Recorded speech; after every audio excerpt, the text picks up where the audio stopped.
third place in general is not the same motivation. Yeah, I mean, like I honestly I could see like 2 instant draws or like 3 instant draws, and then like Wesley and Magnus playing like one game. I mean, I could see it. Like I could see that happening. Like I could see like Berlin every game draw almost, like, because it's just one of those things where in chess it's very rare. It's like I can't even think of a situation other than maybe the FIDE World Cup where you play after you've lost a match potentially. In the World Cup, if there's like a third spot for the candidates, for example, the losers of the semifinals might play, but overall it's just one of those things where it just doesn't really, you're just not in that situation. Yeah, it's an unpleasant situation. I wonder if they will change it back to just having one match. But it started out with just match for the first place, and then they added the match for the third place, I think, from the second event on. Right. Now I understand they never really asked you guys. I thought it's something that's normally consulted if you guys agree to those changes.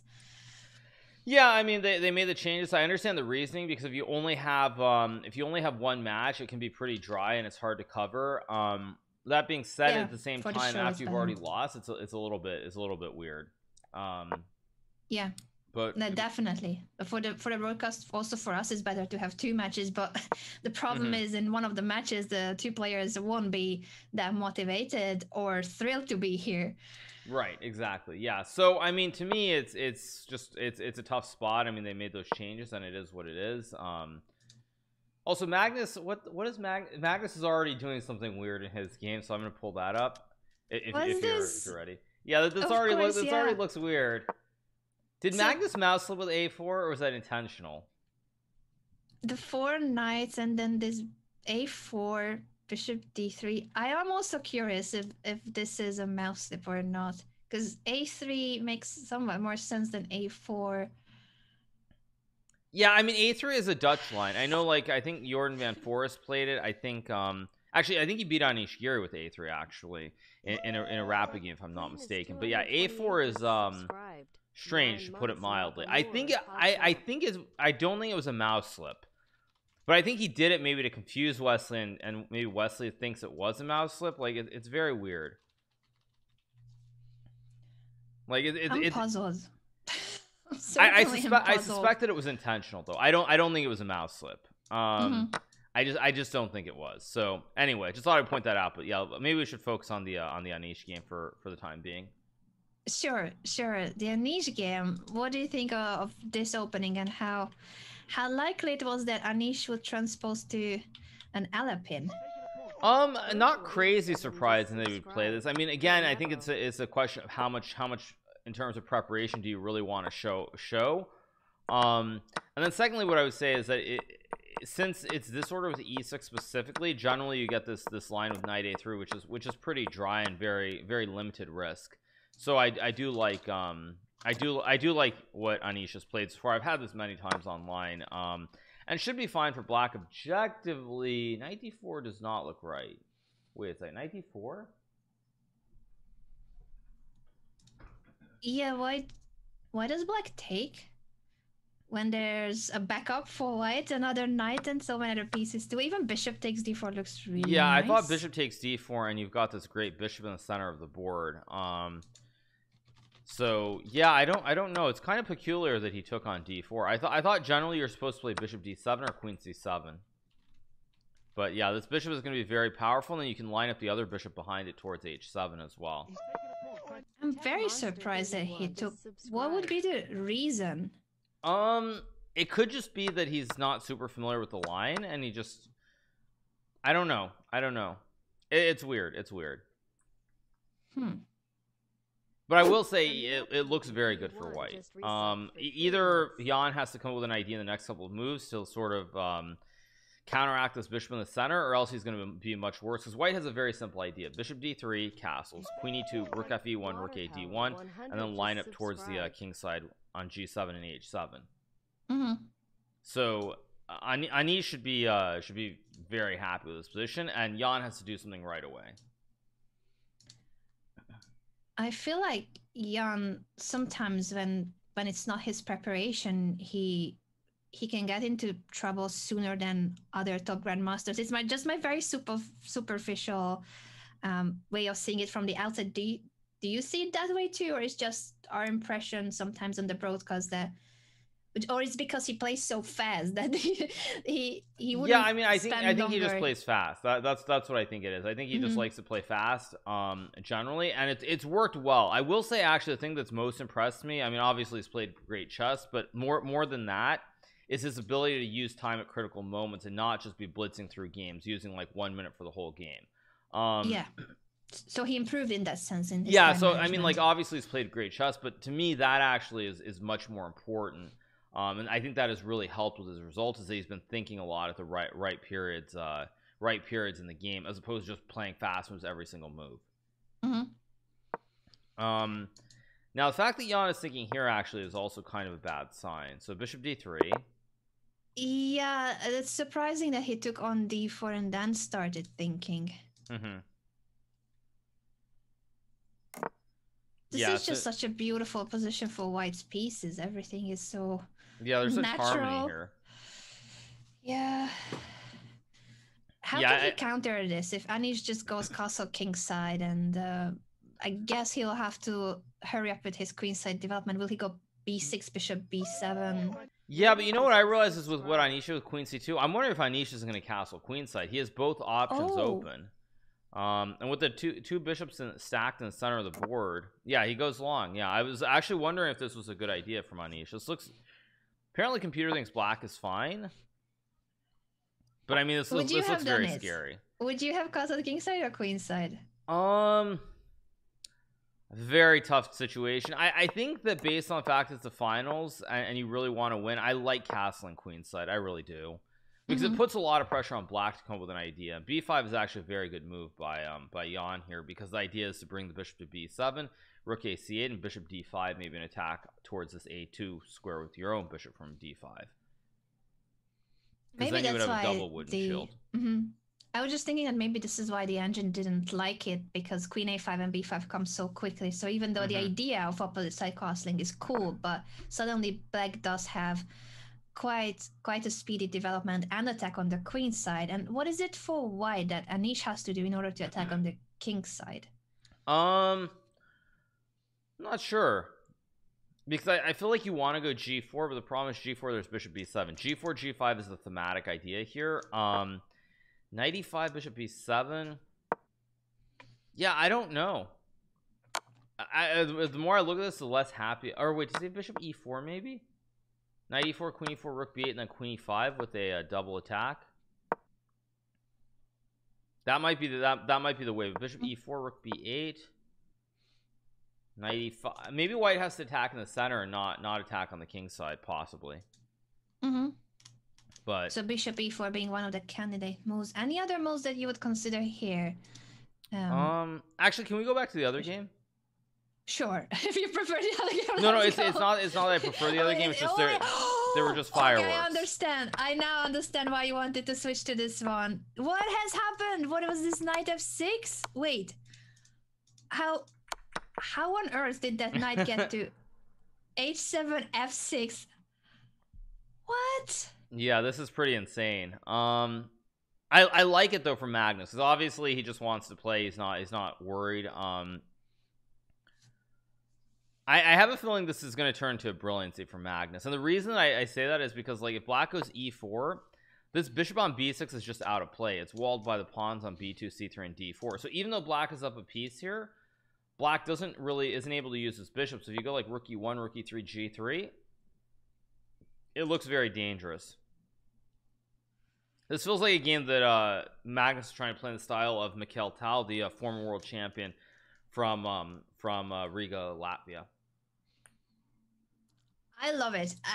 I didn't understand why you wanted to switch, because I don't have a second board. I didn't see the position. But after knight h7, knight f6 check, sacrificing that piece to then play queen h5 and this potential rook lift.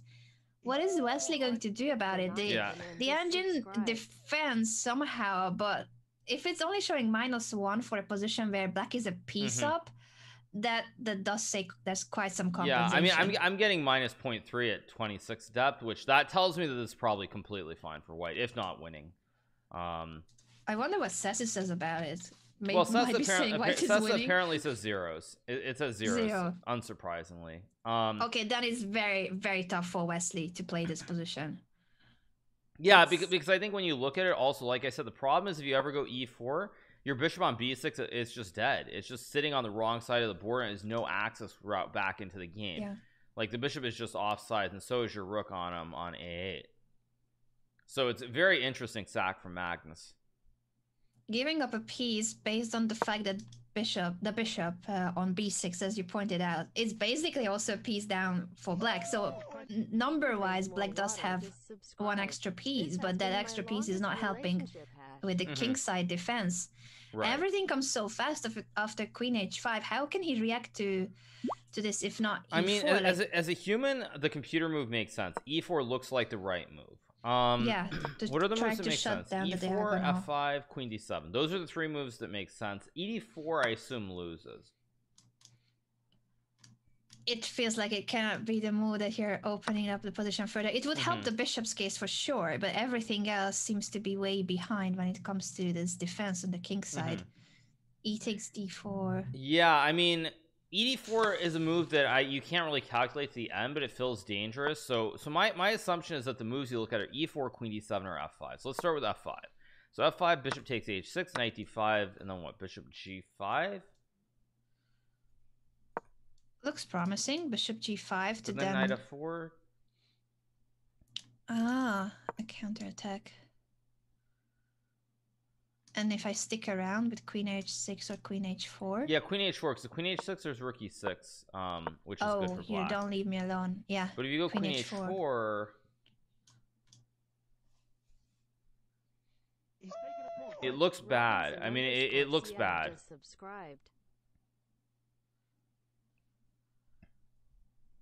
Yeah, because after queen h4... Okay, well, he played e4, so there's no need to keep looking at it. Yeah, sure. You said e4 straight away that's possibly the best defense for black, the best attempt at least to shut down the it's the move that makes the most sense. But again, rook e1 now, and I mean rook e1 and bishop f5, I guess.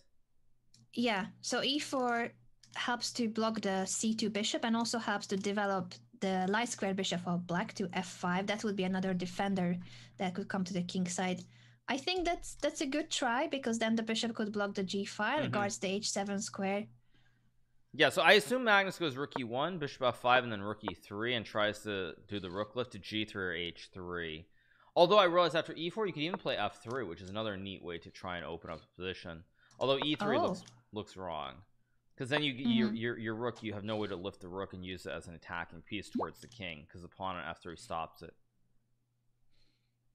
So you're saying to f3, you could try to give up the pawn but not let the rook lift. So obviously black is not taking on f3, but could sacrifice the pawn.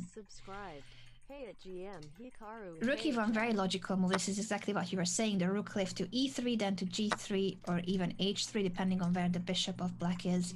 Bishop f5 is definitely a move that Wesley is looking at. Any other moves that you think he's considering here? I would expect bishop f5 or maybe knight g6. That's what I see. Bishop f5, knight g6. I wonder which one he will go for. I guess that with knight g6, the downside of that is that the bishop can no longer join, because then you don't have bishop f5 any longer. And it's just basing it on the fact that you want to block the g5 with the knight.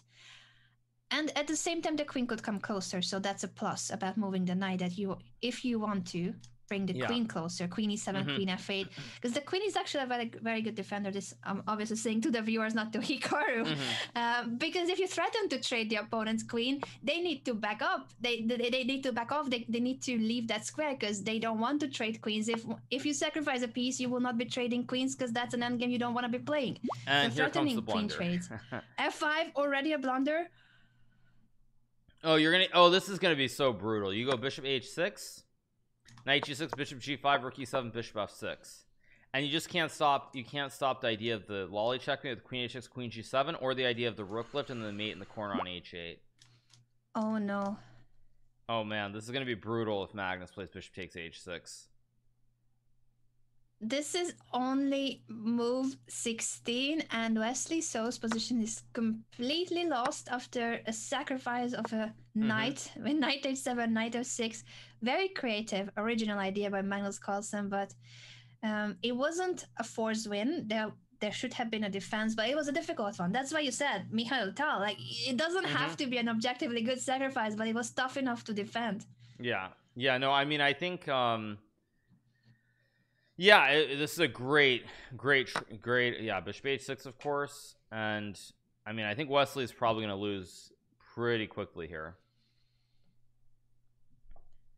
Well, that's great news for Magnus. This match, unfortunately, is not for the first place for either player. It's for the third place, but I'm sure that it's still, of course, a cool personal achievement on their one-on-one, on their head-to-head score count, because Wesley has been beating Magnus in all these previous events of the Champions Tour. They played 2 finals against each other, and neither of them have gone in Magnus's way. Yeah, so I think you know, if I'm Wesley here, probably you take d5, because I think it's pretty clear. You see knight g6 bishop g5 is just winning. But maybe you take d5. I don't know what you're supposed to do here exactly, because knight d5 bishop b3 is also just lost, like bishop e6 trade and rook e3, and you get the rook lift, and it's just game over. I'm gonna show it on my board as well. Bishop b3. It's funny how, even though white is down a piece, white goes for yet another trade, because once you get rid of that knight, rook e3, then it's checkmate. So it's very important to eliminate the defender. That's why bishop b3, bishop takes d5 is a great idea and winning idea in the position. Right. So I mean, what does Wesley, this is what, 17 moves? This is brutal. 16 just subscribed. Crushing win, and it started out with a4 or move 4. We were wondering whether it was a mouse slip. Then he plays bishop d3, just showing that, okay, it's possible to play like this with the white pieces. You know, I think, you know what's funny about a4 is I think bishop b4 is completely playable, but I think it actually plays into the white plan, because when you go through the game and Magnus goes knight d5, it all makes sense with a4, because you want to go c3, b4, a5 and trap the bishop when it goes back. So like if knight d5, pawn takes knight e7, you just go c3, bishop c5, b4, bishop b6, a5.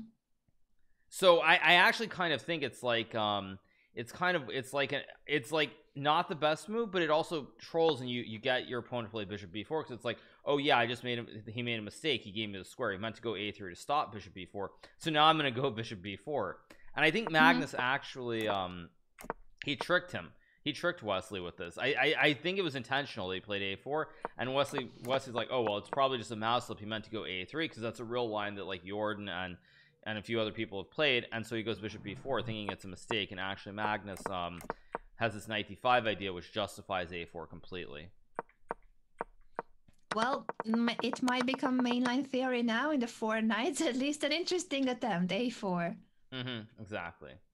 It's funny how, as you said, it's this bishop b4 move that makes it work. It feels like a4 weakens the b4 square, so Wesley does want to take advantage of it immediately, but he did play into it. And if any other move, then maybe, yeah, a4 doesn't have that much sense on its own without adding to it the bishop trapping idea. Right, and also because a couple people said the computer says c5. After bishop c5, bishop g5, it's the same checkmate threat, and you just lose, I believe. I mean, maybe you have f6, but I mean, yeah, it's very hard to believe that this is holding. And I don't think it is. I would be surprised if there's still a defense here. It just looks like a crushing position. 3 attacking pieces on the king side, and no defenders except for this knight.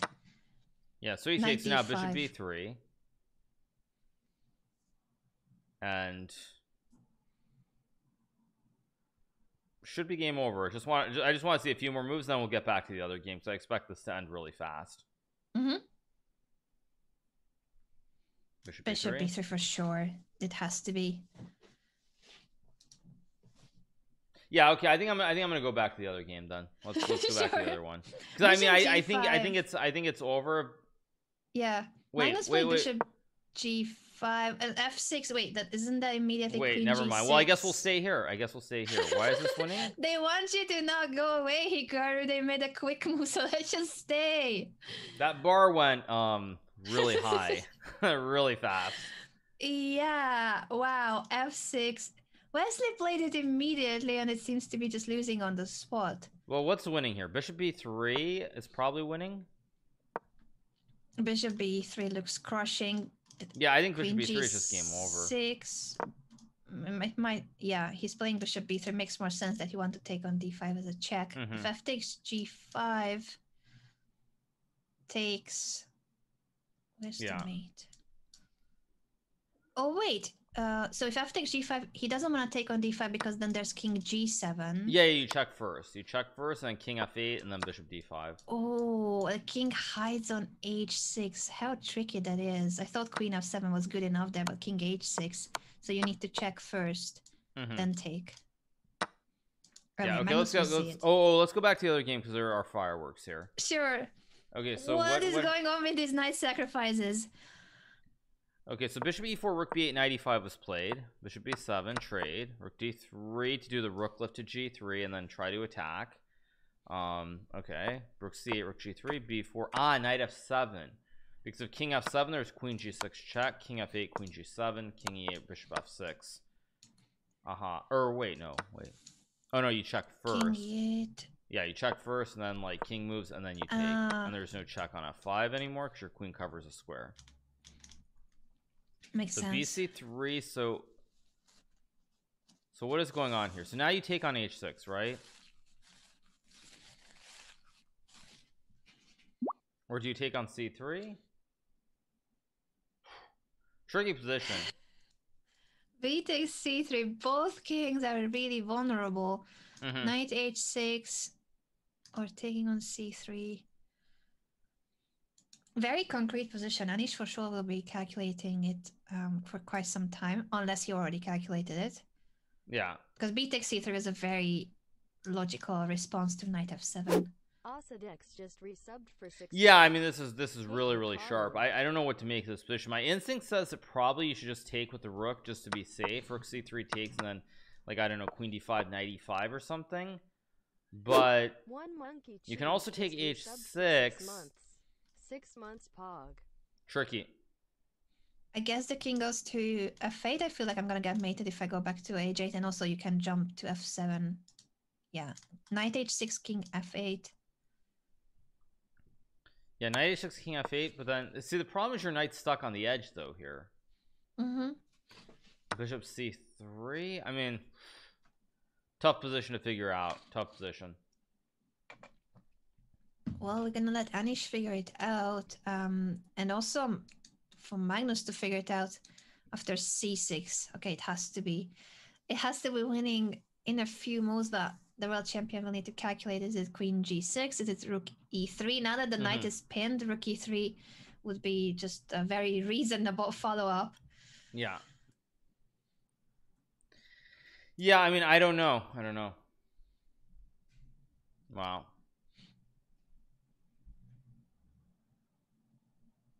Both games have turned so quickly into a really sharp battle with the knight sacrifice of Magnus. Opposite side castling in Anish's game, that was his choice to go for this. Right. I like it. I like how the finals are going. This is only the first game of day one, and there's fireworks on both boards. Yeah, no, I think it's really it's really great to see the fact that they're playing so aggressively, and I really like the way that Magnus has played in this game. Kind of it's in a sense, as he said, I don't care game, but he's trying to send a message here, and I don't know. I feel like there's so many ways. Like, it's funny. I think bishop d5 probably with bishop h6 might be winning, for example, because it's just like black's got these pieces that are just not in the game. His rook and his two bishops. Yeah, the whole queen side is not helping at all. The king is left alone. Yeah, this is pretty impressive from Magnus. I have to say. Any other moves he will be considering here? So he can take, he can play bishop h6, he can play queen g6, he can play rook e3, are those the main? That's pretty insane that even rookie. That's insane that even rook e3 works. It just looks like, yeah, he can do anything that's going forward. Maybe not rook a d1, so maybe not everything literally, but almost every move seems to be winning here. Yeah. Yeah, and also since someone asked me what's the message he's trying to send, I think he's trying to send a message that I can play whatever and I don't care and I can sack pieces and I can still beat you. Which I mean, I think kind of psychology does matter, especially considering the fact that Wesley has beaten Magnus the last 2 times that they've played. Yeah, and he plays rook e3. Yeah, nice, very very nice move.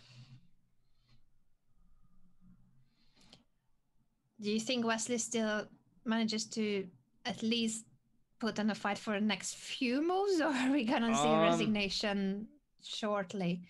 How can he even try?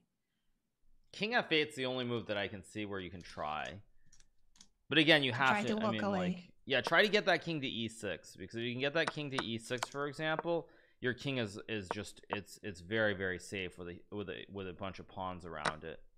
So that's the goal. Get the king inside the inside that square box or whatever you call it. That's the only hope, to go king f8, e7, e6. I like that on e6 it would be very safe, a lot safer than on g8, obviously. So king e6 is the goal here, almost king of the hill. Yeah, it's I think it's the only try, but probably it's just lost. Funny thing is, after king f8, apparently you have to go queen g6, so it's not trivial still. But I do expect Magnus to find it. It seems a little bit too obvious here. Yeah. You guys are saying that Magnus said in his interview yesterday that he didn't care about this match at all. But I agree with Hikaru that even though the match for the 3rd place doesn't matter in that sense that, yeah, they all want to play for the 1st place, it does matter on a personal level, and his matches against Wesley in the previous 2 events. Yeah, so what I would say is that I think, like, when I say send a message, I don't think it's intentional. I think it's more like, I'm going to do something weird, and basically psychologically, if I can do something really ridiculous and weird and beat you, then that's like you get an edge over your opponent. That's more what I mean. So it's like when Magnus played a3 against was it Rajabov, or no, maybe it was a4 on move 1. He played like a3 or a4 against Rajabov in a world blitz game, game from the World Blitz and Rapid Championship, where he played a4 on move 1 and he won the game. And it's like, you know, the a4 is not a good first move, it's not right, but if he can still play it and get away with it, psychologically that makes you feel pretty bad. True, and he can use this match at least for that. He's gonna be playing something random in every game, possibly. Yeah. Queen g6 now, so if king e7 yeah, king e7, then you can take on f6, right? Oh, beautiful. Knight f6, yeah, queen f7, so there's no more running away in that case. Yeah, I mean, really nice game from Magnus here. So I think, yeah, let's go back to the other game, because it seems pretty clear that one's over. Apparently Jan blundered. Has he? So let's see what happened. Yeah, apparently he blundered. What did he do? Okay, so knight f7 bc3, knight h6, king f8, rook c3. Okay, and then queen d5 is a blunder. Why is it a blunder? Apparently he was supposed to play queen to d8 or queen to b. Wait, queen why d8 is d5 queen wrong? d5. It's wrong because apparently white can what, take on f6, queen. Oh, queen c8, but still bishop d8 though. Yeah, it's not. Then knight g4, and apparently you just claimed that you're up a pawn and the king is so weak on f8 that you're better. Not trivial though. Bishop f6 is not an easy, it's not an obvious move to find. That being said, I think you're hard pressed to find any other moves that make sense. Like, what else makes sense here if you think about it? If you go rook d1, black just goes queen c4 and your knight on f6 is under attack. Yeah. So I don't know, to me, I mean, we'll see what happens. By the way, Magnus did win. What happened? Bishop h6, king e7. What happened? Queen g6, f4, check, and he resigned. Because on king e6 the king is no longer safe because rook e4 is checkmate. Beautiful. Yeah. What a game. What a game by Magnus Carlsen. Sacrificing a knight. I think as we already pointed out, some of those critical moves. Well, move 4, the opening choice, a4, bishop d3, this setup. Wesley thinking that he's taking advantage of it, but he actually stepped into it. And then knight h7, knight f6. This knight sacrifice. Yeah, I mean, knight d5 was very peculiar by Wesley. It just didn't feel right somehow. It really invites d4 and knight g5. You open up the diagonal so the bishop can excavate everything. And yeah, very strange by Wesley to take on d5, because that really, the bishop is good on c2, but it really opened up the line. But yeah, and then d4, yeah, I mean, knight f6, maybe if it's not best, I really love the stylistic choice from Magnus. Yeah, this was a brutal game. I can't wait to see what his opening choice will be for the second game with the black pieces.